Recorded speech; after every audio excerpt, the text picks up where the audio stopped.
My name is Hawa Wakili. Well, it's on the nose. It's right there in the title. Dreams count. So at the end of the day, if you're not dreaming, it's not counting, right? We all have to work towards what we want to gain. We all have to work hard for it. And it's all about planning in life. As much as flying by the seat of your pants is amazing, this life, if you don't plan, you don't get what you want. So yeah, dreams count. I'm looking forward to hearing, what the book is about some more. Yeah. Well, I don't know. Have a lovely time, network, meet some new friends, meet the author herself. I mean, who's not, a little bit awestruck or starstruck by her? She's done quite a lot of amazing things and she's well-spoken, a great orator. So I'm looking forward to meeting her myself.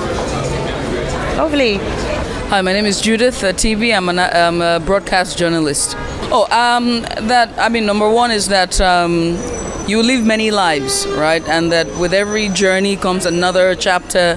But the most important thing is that you live it authentically without fear. And you confront your past. You question that is your past, but also make redemption for the next chapter. So that's what Dream Count is to me. Oh gosh, I cannot wait. 12 years is going to be a celebratory mood from what we can see here. So it's going to be jubilant, celebratory, and also just to welcome back her back home, back to the literary society. I don't think she ever left, but 12 years, this is literally for the fans. We're excited and we cannot wait. So celebration. Whoop, whoop. Thank you. Just like women can be anything they want to be. Like you can be strong, you can be soft. It's okay to be vulnerable. But then again, if you want to be a scam artist like one of the characters in the book, you can do that as well. Women are not inherently good or evil. They're just people that take action. Oh no, I just want to listen to like different people's perspectives, get some insight from the questions that they ask, and maybe see new perspectives to the book that I didn't see when I was reading it, and get to connect with other book lovers. Okay, my name is Adichie. I believe she's trying to make everybody understand womanhood in totality, right? The same way that we know we know something about men, we should know a lot more. There's a lot more going on with women that we really not need to know. Everybody needs to know this and empathize. Not only empathize, but stand strong on to enable the woman blossom, even as we enable men blossom. Right? That's it. Oh, I believe it's going to be an exciting night. There's so much that's going to happen, so I'm excited. Right, thanks. So my name is Melody. Okay, so regarding the book, I really enjoyed it. I read it in French because I'm a French speaker. I really think that black women are praised with this book. So I was really happy to discover this new fiction after a couple of years without fiction from Chimamanda. I really want her insight, the way she decided to conceive this book, the way she wrote, and what she really wants us to understand from her point of view. I came across her work in Oak Farm Library in the UK. I felt so lost. The culture shock was so much. Just trying to find my way in the UK during A-levels. And then I saw this book cover that spoke to me. I saw the purple hibiscus. I saw that black thing. And I said, yes, this is the literature for me. And I connected back to home in that story. Time won't permit me to speak of how much she's had an impact on my life. But I'm so glad that we're here this evening for what promises to be truly a riveting experience. If you're excited to welcome Oderuwa, Chimamanda Ngozi Adichie, a brilliant, phenomenal, outstanding writer. When she writes, she eats and leaves no crumbs. A fashionista, and she eats this look. Ladies and gentlemen, please make her feel welcome. I can see that I'm not the only one excited. Wow, did you just enjoy that really lovely performance? It took me back to the movies and how music can create emotions. Ladies and gentlemen, I would like you to appreciate Emmanuel Sunday, a dexterous pianist and cinematic score reader. You should check him out on YouTube. He has a single called Inner Peace. And we know that we can't wait for more of that music. Once again, please let's applaud the amazing pianist. Creating high-profile conversations, cross-media, politics, business, and culture. His presence brings depth and professionalism to every stage he graces, and today is no exception. June Count in Lagos, please welcome your amiable moderator, Ebuka Obi Uchendu. Okay.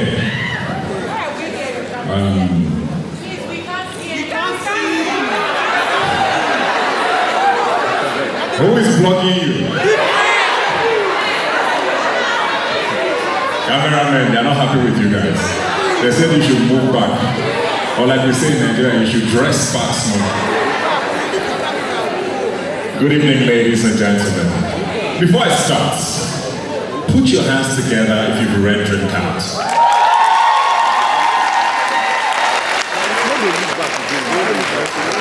I hope you notice those that didn't clap. They must buy the book this night. I was listening to that poem earlier and I was like, Omelogo can never relate to anything love related. It's great to be here this evening. Chimamanda has been on a global tour with Dream Count. She's been all over the United States to Europe, and the excitement everywhere she's been has been absolutely amazing. But now, Chimamanda is home. And I think the world needs to hear us. So once again, your hands together for Dream Count, ladies and gentlemen. That sounds more like it. I was dressed, this wasn't how I was dressed earlier to come for this. I dressed up and I looked in the mirror, and for some reason I felt like I looked like Chuka, who was Chiamaka's actual love. You all agree, right? Such a silly girl. Solid Igbo man. You know, he wore pocket shirts talking with chinos. And she said to him, can you imagine? But I looked at the mirror, I'm like, in case there's a Chiamaka here, that is like, why Ebuka dressed like this? But then I wore this and I realized I was dressed like a Omelogo's 26-year-old in Abuja. But it's all right. Amazing book, isn't it? We're going to get into all of that very, very soon. Like Isabella said. Can we put our hands together for Isabella, please? Like she did say, we want to get things rolling very, very smoothly. Today, ladies and gentlemen, she started her journey here in Nigeria and took over the world, and has conquered everything that can be conquered in the writing world. That's a transcendent writing even. A lot of us here maybe started reading because of Chimamanda, right? She made reading feel relatable. And she's talked a lot about how growing up, she read a lot of books that didn't feel familiar because the stories didn't sound like ours. Finally, we have stories that sound like us, that look like us, that feel like us, and the world is reading along with us. Ladies and gentlemen, please put your hands together as I welcome on stage the one and only Modelo Chimamanda Adichie.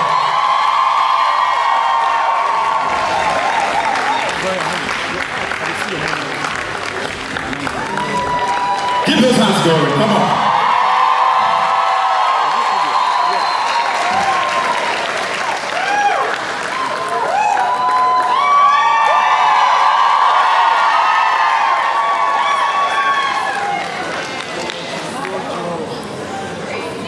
Okay.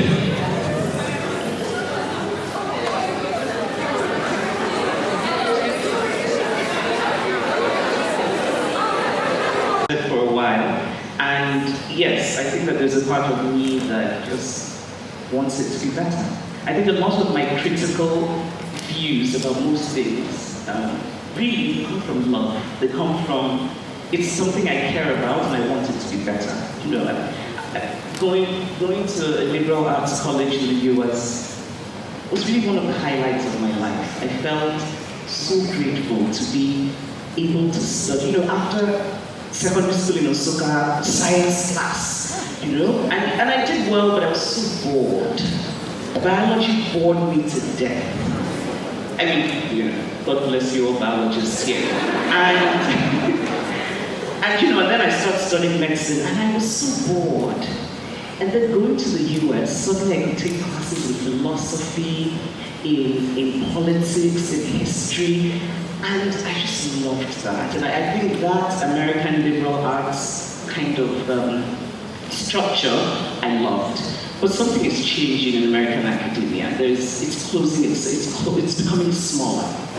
So yes, it came from, you know, I really want them to do better. Because it's a good thing, they have a good thing, and it just feels to me that America is overseeing its own decline.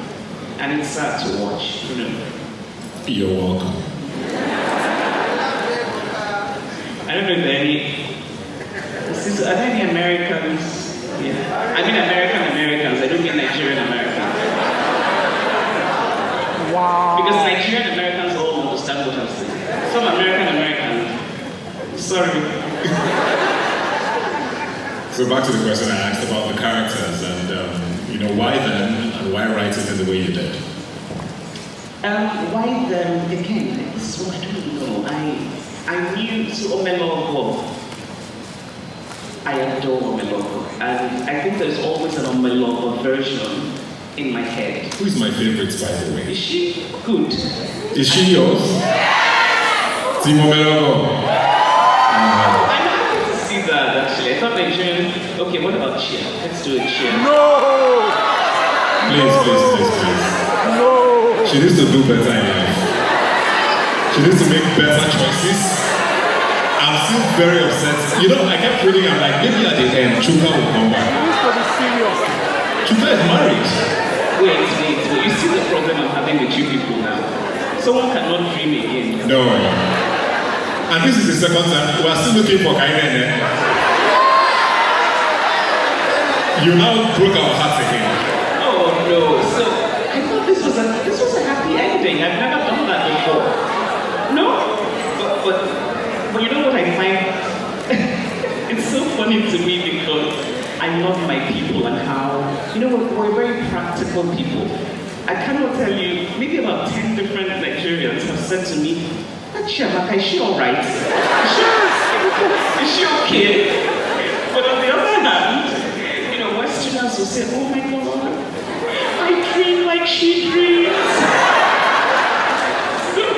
My people don't have time for rubbish. Right? They're like, you saw a good man, I was still dreaming. Anyway, I think Chia is misunderstood, but we can talk about that. I feel like she's misunderstood. But no, I wanted these different women. Omelogo, I think Omelogo in some ways is kind of, you know.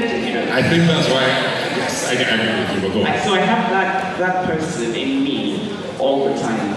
But, and then I wanted to have different women. I felt that, you know, really to tell the story of a broad range of women and also of contradiction, right? So, which is to say that I didn't want to write an ideologically good book.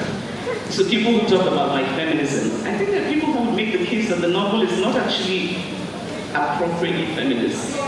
That was my next question. Right? Which makes me happy because I don't want it to be appropriately feminist.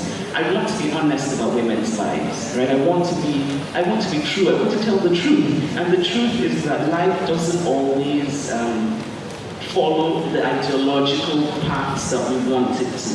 That all of us are full of contradictions. You know, I might believe in something intellectually, but I'll make a choice in my life that goes against that belief. And that's what life is, you know? So Zikora is a Ebuka, can you behave yourself? Please, was anybody Team Sikora?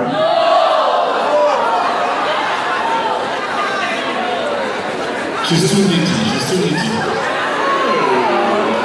People are not understanding. Okay, this is the reason, sometimes we lie to ourselves. Okay, so if you were not Team Sikora, is Sikora's story your story in any way? That part? Confess. They will not agree now. But I also say Sikora is conservative. She's in many ways nothing like a feminist. But there are many Sikoras in the world, and I think that story is important to tell, And I think I also wanted to write about faith, like a believer, in a way that is a bit more grown up than I've done in the past. I think my instinct has always been to mock religion and to sort of talk about all the things that are bad about it. And there are many things, and we should talk about them.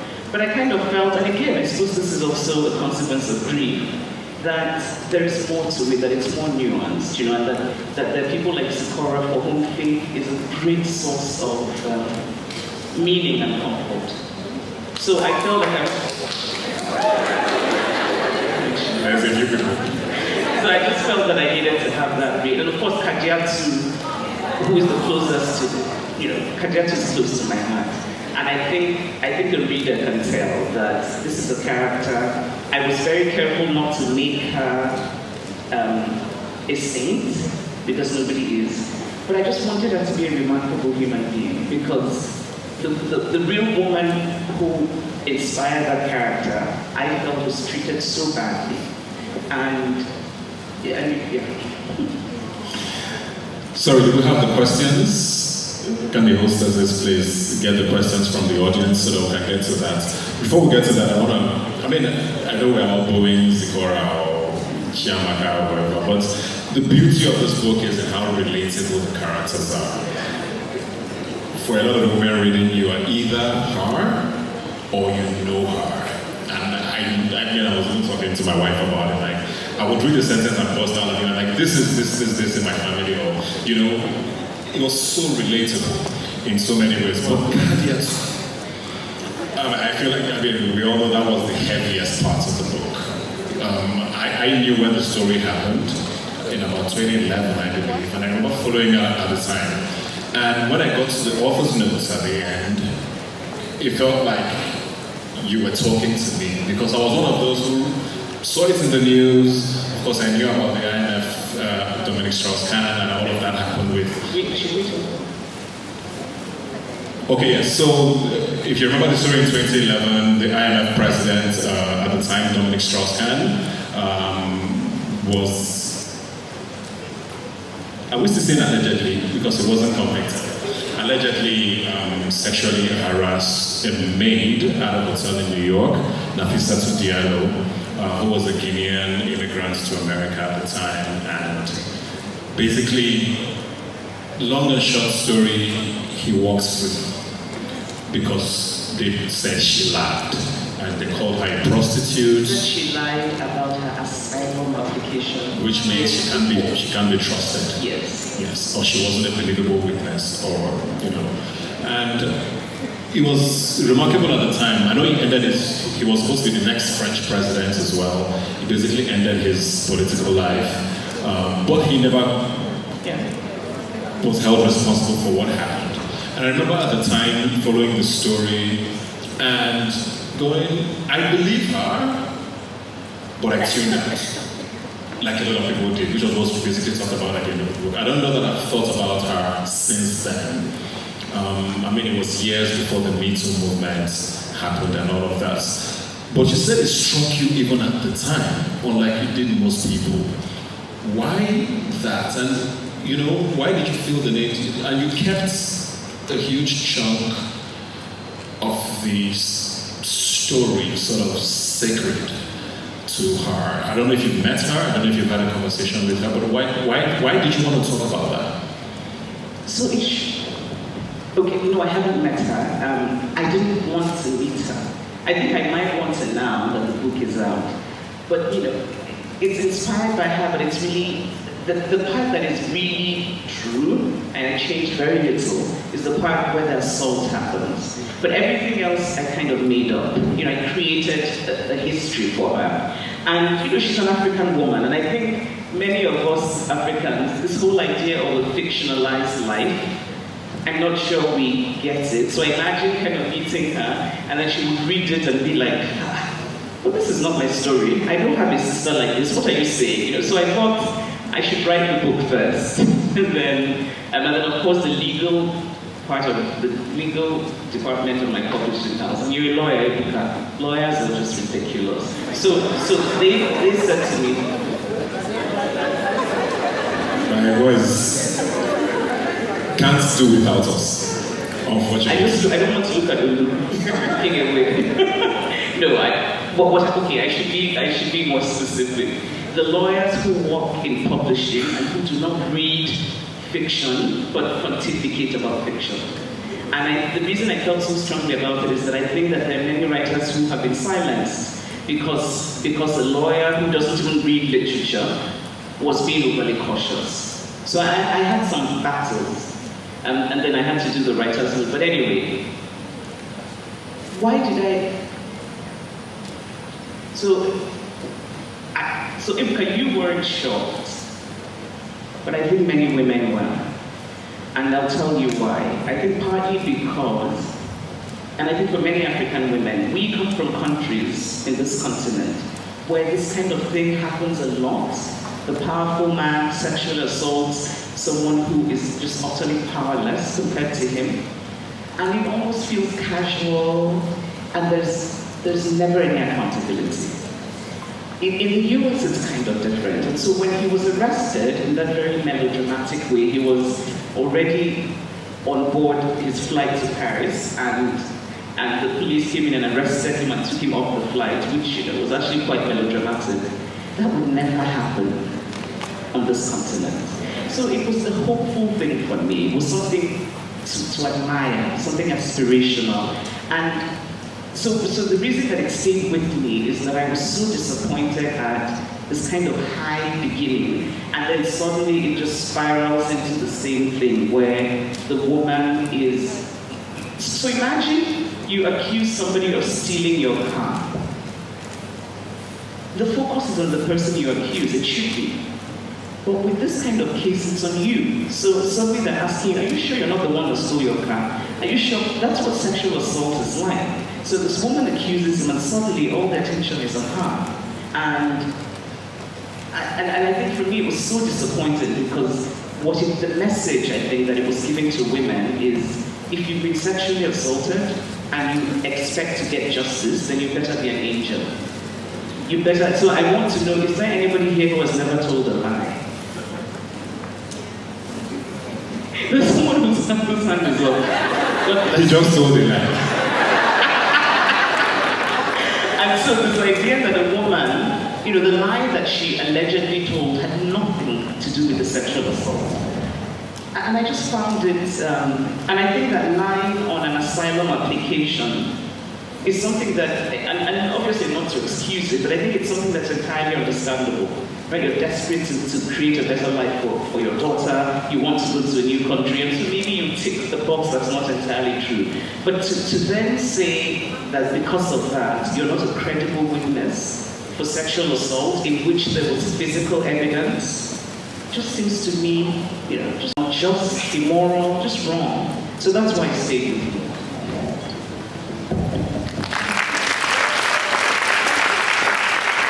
I have so many follow-up questions, but if you leave me alone, let me pick one. Let me leave that to you. Just pick one randomly. Anything.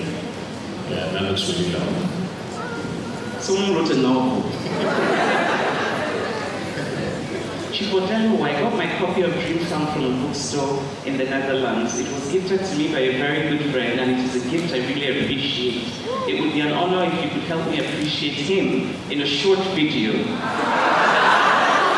possibly sign it. This will make my year.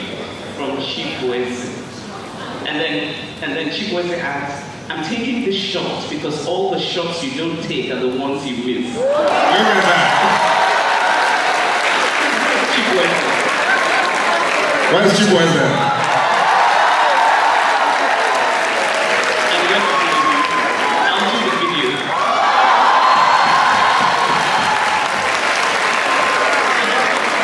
Now his dream comes. I really love the idea of trying. You never know. And this is what I preach all the time, just try. What's the worst that can happen? Somebody will say no. Try. So really, if there's any message from me, especially the young people in this audience about Dream Count, is bring out those dreams in your pocket. All those ones that you put aside, bring them out. Try. You never know, just try. Because we all have these dreams where you have the things you imagine, the kind of life you imagine you want, but you're telling yourself that can never happen. Try. What does it take to get that life? Try. Just try. You never know. Chimamanda said, try. And I said yes. So you never know. Just try, please, all of you lovely young people. Rufa is now looking for trouble. There's a very interesting person here before you read the why you have it. And I think the people want to know, for those who have read the book, I like how those who have not read it are looking very jealous. Anyway, this person says, is Kwame going to suffer? Please say yes.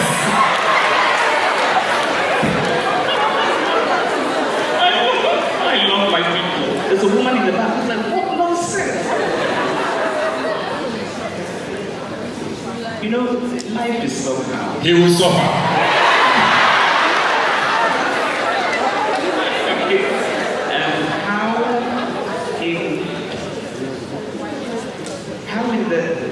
Okay, I'm guessing that this is how, in the era of live action adaptation, how do you feel, cancel, Hollywood,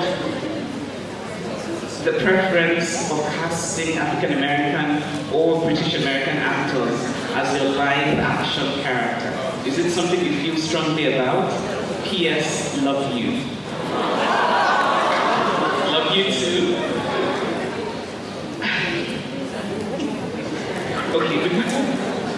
Okay, is this something I feel strongly about?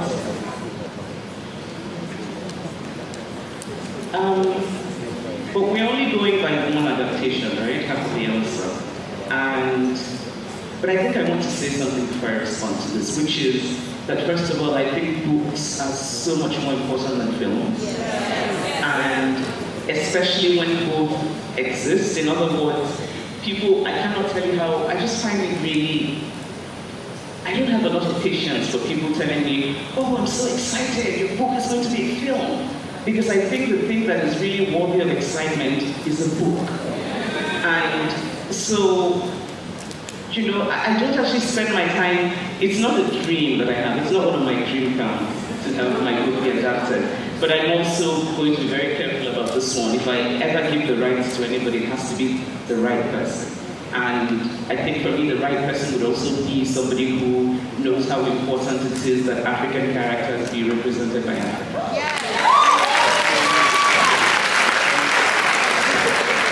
I think it's a very interesting and important question. How do you know when a story is ready to be shared to the world? This is from somebody who writes. This is from a creative person. It's Sharon. Sharon, I love you. Is that her? Well, first of all, Sharon, can I just say keep writing, right? And I think this question also comes from that kind of creative doubt that all of us who create have, where the answer I would say is you never know. Honestly, I read some parts of Dream Count and I want to take it back and revise it. But I also read some parts and I think, this is very good.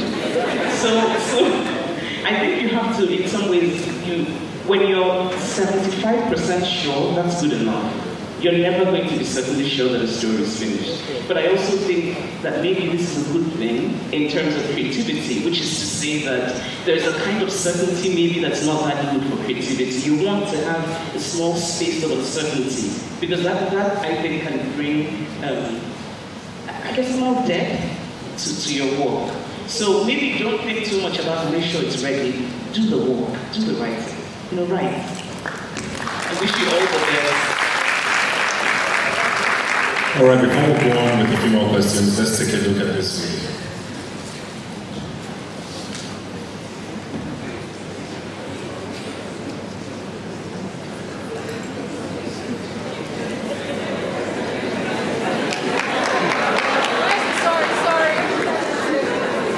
We apologize.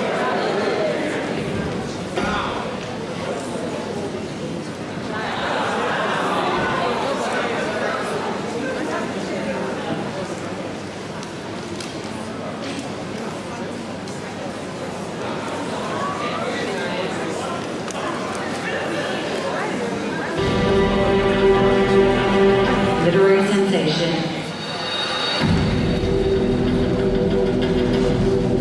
Chimamanda Adichie is one of the world's most celebrated authors, and she joins me now here in our studio.